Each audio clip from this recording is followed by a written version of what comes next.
पूर्णमदः पूर्णमिदं पूर्णात् पूर्णमुदच्यते पूर्णस्य पूर्णमादाय पूर्णमेवावशिष्यते।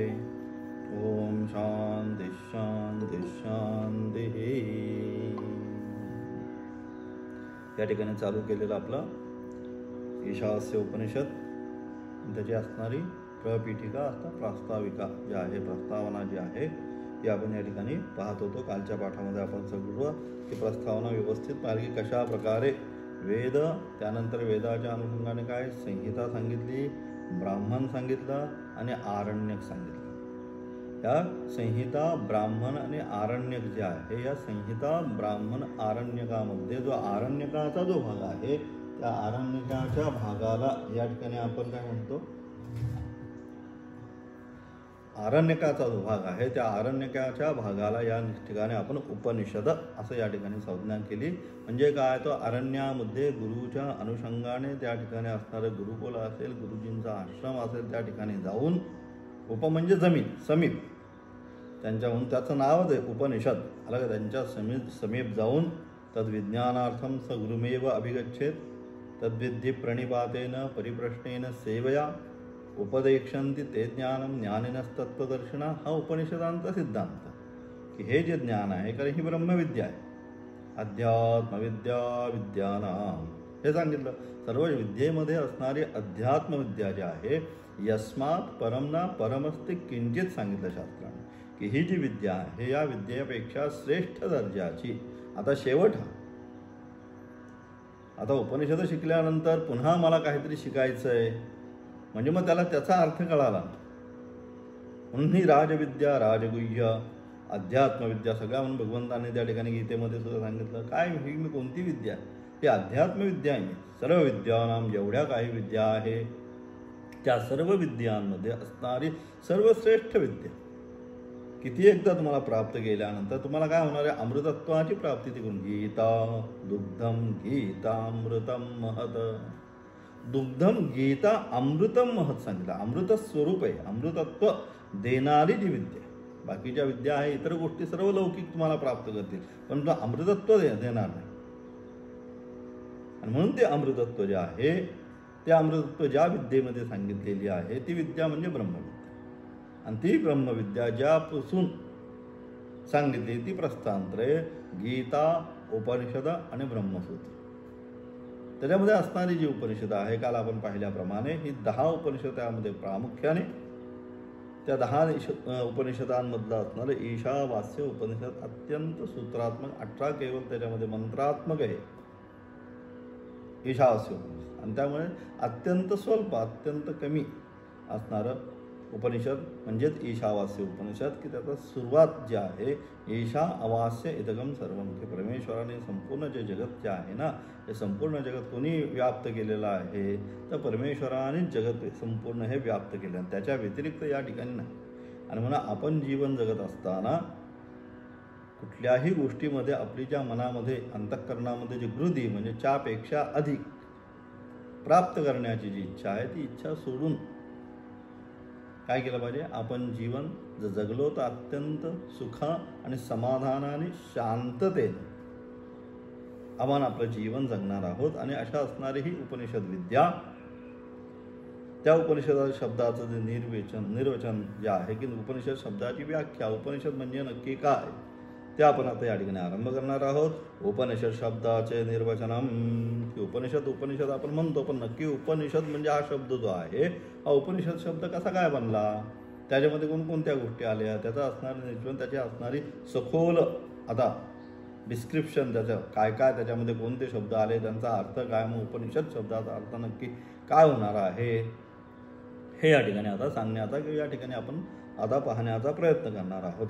उपनिषद शब्दाचा मुख्य वृत्तीने म्हणजे प्रकृती प्रत्यय उत्पत्तीद्वारा व्याकरणदृष्ट्या ब्रह्म जीव ऐक्य साक्षात्कार ब्रह्मविद्या असा अर्थ होतो.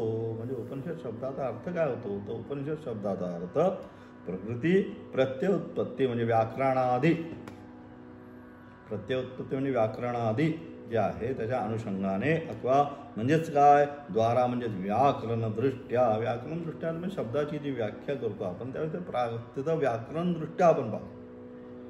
त्याला उपसर्ग कोणता आहे, त्याच्यामध्ये धातू कोणता आहे, त्याला प्रत्यय कोणते लागलेले आहेत, आणि त्या सगळ्याचा सारासार विचार करून मग काय होतं, मग त्या सगळ्याचा सारासार विचार करून आपल्याला मग त्या शब्दाचा, मग या शब्दाचा असाच अर्थ होतो. इथं हा जो उपसर्ग आहे, हा उपसर्ग याच्यासाठी वापरलेला आहे, हा उपसर्ग त्या अनुषंगाने दिलेला आहे, असा त्या शब्दाचा यथार्थ अर्थ जो आहे, हा व्याकरणदृष्ट्या तिथं असणारे उपसर्ग, तिथं असणारे प्रत्यय, तो असणारा धातूचा अर्थ काय होतो, सारासार.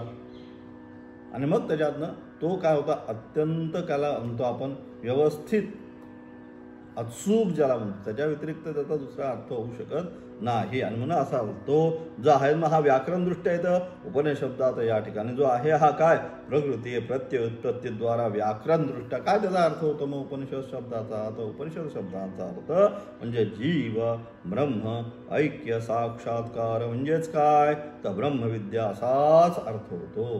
त्याच्या व्यतिरिक्त त्याच्यामध्ये उपनिषदामध्ये त्याच्या व्यतिरिक्त दुसरा कोणताही प्रकारचा अर्थ आपण ग्रहण करू शकत नाही. कारण का बरं, तो उपनिषद शब्दामध्ये उप आणि नि, उप नि आणि प्लस शत असा हा 3 प्लस, म्हणजे त्या ठिकाणी आता ब्लॅकबोर्ड नाही ना, तर मग त्याला सांगितलं असतं उप प्लस नि प्लस शत, अलग अलग. त्यामध्ये उप आणि नि हे जो पहिले आहे, उप अधिक नि अधिक शत, त्यामधला उप आणि नि जो आहे हे काय, हे दोन्हीही काय, हे उप आणि नि या ठिकाणी काय, हे दोन्हीच्या दोन्ही काय प्रत या ठिकाणी असणारे उप, त्यामध्ये धातूपासून उप आणि नि याच्यामध्ये असणारा शब्द, यामध्ये क्विप प्रत्यय उप आणि नि उपसर्ग उप आणि नि जे आहे हे याच्यामध्ये काय झाले, हे उप आणि नि उपसर्ग पूर्वक शत्रुल विशरण गती अवसाधन.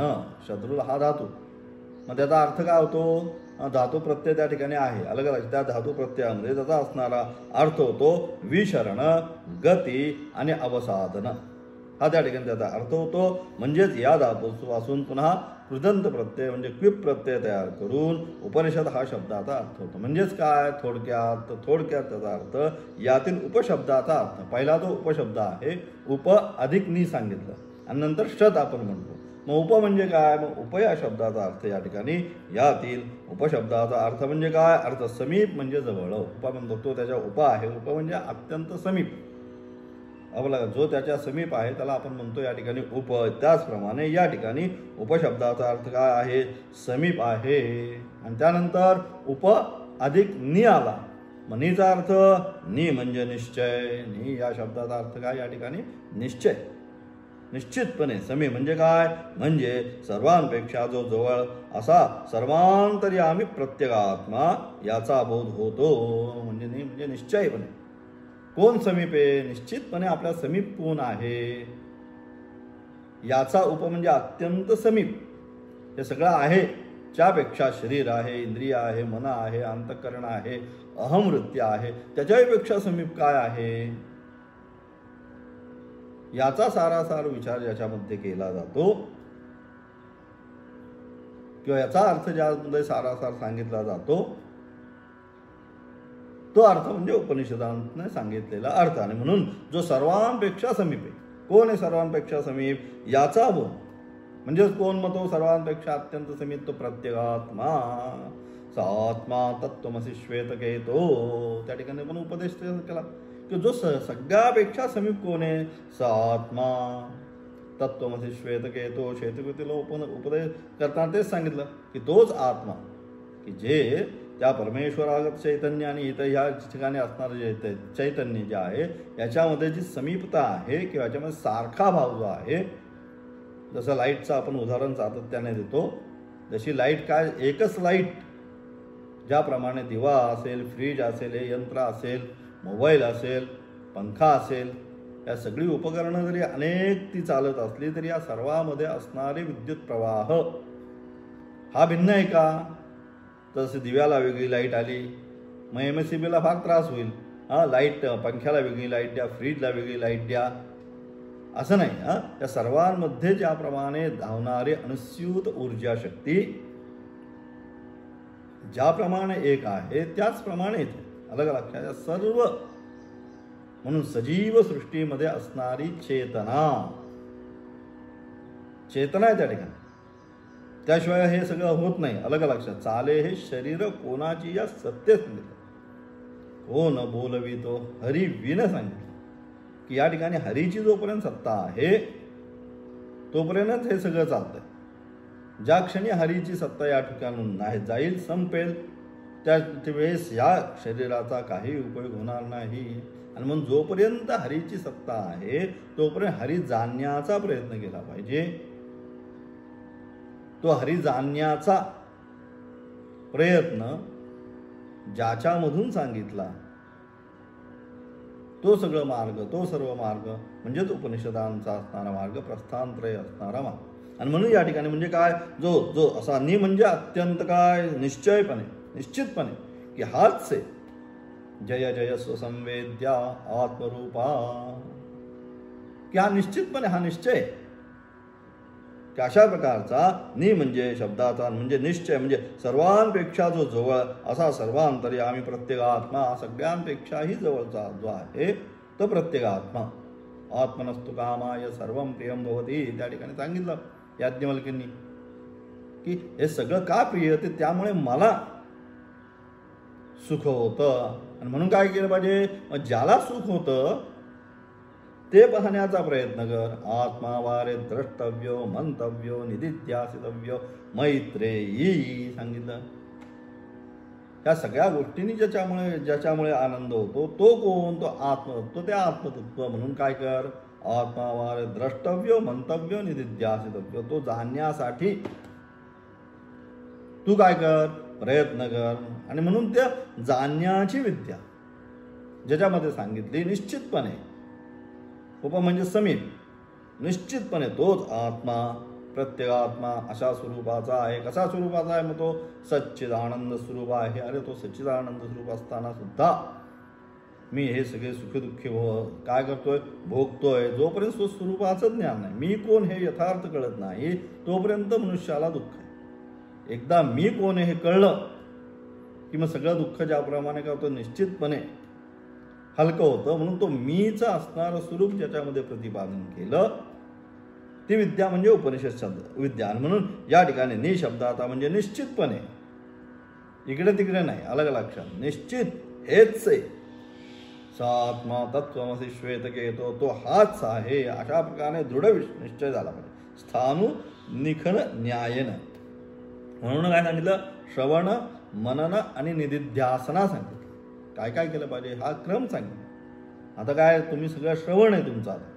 श्रवण झाल्यानंतर मनन करायचं आहे. नुसतं श्रवण नाही, सकाळी पाठ झाल्यानंतर दिवसभर त्याचं मनन केलं पाहिजे. आज कोणतं चाललं उपनिषद, आता छानपैकी ईशावास्य उपनिषद चाललं, त्याचं मनन काय सांगितलं, बा ही विद्या, ही ब्रह्मविद्या आहे, अध्यात्मविद्या आहे, आत्मा प्राप्त करणारी विद्या आहे. म्हणजेच काय, याच्यामध्ये मी मी मी जे आपण म्हणत आहे हा एक एक मी सोडत जायचं. आणि मग शेवटी काय, येन त्यजसी त्यज, ज्या अंतःकरणाच्या द्वारे आपण हे सगळं सोडत आहोत, शेवटी त्याला पण सोडल्यानंतर जो राहतो स आत्मा. मग तिथं मग कुठलाच भाव येत नाही. मग त्या ठिकाणी अवघा रंग एक होतो, मग सगळं स्वरूप एक समान होऊन जातं त्या ठिकाणी. हे काय झालं, श्रवण, मनन आणि निदिध्यासना. मग स्थाणु निखन न्यायनं तोच दृढ करण्याचा प्रयत्न झाला. अलग प्रत्येगात्मा याचा बोध होतो. नि या शब्दाने त्या प्रत्येगात्माचा म्हणजे कोणाचा, तो प्रत्येगात्मा म्हणजे कोण, कूटस्थ चैतन्याचा. तो कूटस्थ चैतन्य आत्मतत्व आहे. त्या परमात्म्याचा म्हणजेच कूटस्थ चैतन्य आत्म्याचा जीवा जो ऐकांतिक निश्चय म्हणजेच काय, अहम ब्रह्मासी. त्यामुळे शेवटी काय करा, मीच ब्रह्म आहे. मीच ब्रह्म आहे म्हणजे मी त्या ठिकाणी नामरूपात्मक नाही, त्याच्यामध्ये असणारं जे चैतन्य आहे ते चैतन्य मीच आहे. अलग लक्षात. आणि म्हणून ते चैतन्य म्हणजेच ब्रह्मभाव आहे. अशा प्रकारे जी विद्या आहे यासच ब्रह्मविद्या असे म्हटलेले आहे. आणि म्हणून हीच ब्रह्मविद्या. म्हणून ती ब्रह्मविद्या प्राप्त करण्यासाठी उप म्हणजे समीप. मग कोणाच्या समीप गेलं पाहिजे, गुरूंच्या. तद्विज्ञानार्थमच गुरुमेवाभिगच्छ. गुरूंच्या समीप जाऊन काय केलं पाहिजे, नि म्हणजे निश्चित केलं पाहिजे की अशा प्रकारे ती विद्या आहे की ज्याने काय ते आत्मतत्व काय होता मला निश्चितपणे प्राप्त होतं. दुसरा मार्ग काहीच नाही. हा एवढा एकच मार्ग, अन्य पंथा विद्यते अनाय, दुसरा कोणताच मार्ग नाही. आम्ही असं करतो त्या मार्गाने जातो नाही, हा एकच मार्ग या ठिकाणी सांगितला. आणि म्हणून अशा प्रकारची, यालाच ब्रह्मविद्या असे म्हणतात. त्या ब्रह्मविद्येचे 3 प्रकारचे फल सत धातूने दाखवलं. ब्रह्मविद्या प्राप्त झाल्यानंतर मग अशी ही जी ब्रह्मविद्या आहे, ब्रह्मविद्या प्राप्त झाल्यानंतर त्याचं काय फळ, तर त्याचं असणारं फळ या ठिकाणी सांगितलं काय, ब्रह्मविद्येचा अभ्यास करणारे. पहिलं सांगितलं काय, ब्रह्मविद्येचा अभ्यास करणारे जे मुमुक्षु, त्यांना पूर्वी संसाराच्या ठिकाणी जी सत्यबुद्धी होती ती शिथिल होते. की अशा प्रकारचा जो आता जे काय बघा, तुमच्या पण आता अंतःकरणामध्ये एवढे वर्ष आता हे सगळं ऐकल्यामुळे काय होतं, जे संसारामध्ये आस्था होती, हे श्रवण केल्यानंतर काय होतं, ब्रह्मविद्येचा अभ्यास करणारे जे मुमुक्षु आहेत, जे साधक आहेत, त्यांच्या मनामध्ये काय होतं, त्यांना पूर्वी संसाराच्या ठिकाणी जी सत्यबुद्धी होती, अरे हे असंच झालं पाहिजे, ते तसंच झालं पाहिजे, हे अमुक जी सत्यबुद्धी होती असंच झालं पाहिजे, एवढंच टार्गेट पूर्ण झालं पाहिजे, ही जी सत्यबुद्धी होती, ही सत्यबुद्धी काय होते, ती शिथिल होते. तेवढी मग ती संसारिक बुद्धी जी आहे, संसारिक बुद्धी हळूहळू कमी व्हायला लागते. त्या सांसारिक ज्या गोष्टी ज्या आहेत त्याच्याकडे काय उपेक्षा भाव निर्माण होतो. जाऊ दे, काय हरकत नाही, चला पुढे. म्हणजे जी सत्यत्व बुद्धी होती ती शिथिल झाली. म्हणजे संसार हा मिथ्या, आत्म्याच्या ठिकाणी कल्पित आहे, अशी भावना उत्पन्न होते. म्हणजे संसार हा किती जरी केलं म्हणतो आपण, ज्याला काय म्हणतो, एक आपल्या मराठीमध्ये सुंदर अशी एक म्हण आहे, कुत्र्याच्या शेपटीची आपण काय देतो, उपमा देतो. ते कितीही काय केलं तरी ते शेवटी किती काय केलं त्या नळीमध्ये जरी त्यांनी ते ठेवलं 1-2 महिने आणि पुन्हा काढल्यानंतर काय, पुन्हा जसं आहे तसंच कुत्र्याचं शेपूट. त्याप्रमाणे हा संसार तुम्ही कितीही त्याला तुम्ही सुधारायचा प्रयत्न करा, अमुक करा, तर मग तो तसाच वक्रच आहे. म्हणून संसारोयम तीव विचित्र हा आचार्यांचे शब्द. क्या संसार कसा आहे, अत्यंत विचित्र आहे. आपल्याला वाटतो तेवढा साधा नाही आहे. जे संसारी आहेत त्यांना कळत आहे किती त्या विचित्रता आहे. आणि म्हणून अशा प्रकारचा जो संसार आहे, हा संसार काय आहे, त्या संसाराच्या ठिकाणी जी सत्यबुद्धी आहे, ही सत्यबुद्धी काय झाली, ही शिथिल झाली. एवढं जरी झालं ना, बाकीचं पुढचं जाऊ दे, पण जे संसारामध्ये जी आसक्ती जरी एवढी कमी झाली तरी माणसामध्ये असणारं बरंचसं टेन्शन, जे दुःख आहे ना, ते निश्चितपणे कमी होत जाईल. आता जे सगळीकडे भरभरून दुःख आहे, जे भरभरून जे काय सध्या टेन्शन जे आहे ना, ते एवढं जरी उपनिषद विद्याने प्रत्येकाला जरी प्राप्त केलं, गीता विद्येने प्रत्येकाला एवढं जरी प्राप्त केलं, तरी मनामधला टेन्स जो आहे, अंतःकरणामध्ये सारखी जी एक प्रकारची भीती जी आहे, हे निश्चितपणे कमी व्हायला मदत होईल. बाकीचं तर पुढचं फल आहे तर वेगळंच, परंतु व्यावहारिकदृष्ट्या जरी एवढं फळ जरी प्राप्त केलं तरी ठीक आहे. काय, संसाराच्या ठिकाणी जी सत्यबुद्धी आहे ती काय शिथिल होणे, म्हणजे काय, मग आपल्यावर आप जो अंतःकरणावरचा आलेला बोजा आहे, जे टेन्स आहे, तो आपल्याप कमी होत जाईल. म्हणजे संसार हा मिथ्या, आत्म्याच्या ठिकाणी कल्पित आहे, अशी भावना उत्पन्न होते. हे पहिलं फळ. नंतर परमश्रेय रूप जे ब्रह्म, त्या जीवाला नेऊन मिळवणे. जे परमश्रेय रूप काय, काय सगळ्यात श्रेष्ठ काय, परमश्रेय रूप म्हणजे काय, अध्यात्म विद्या असणारे सगळ्यात श्रेष्ठ परमश्रेय रूप, जिथं जाऊन थांबायचंय ते ठिकाण, ते परमश्रेय रूप.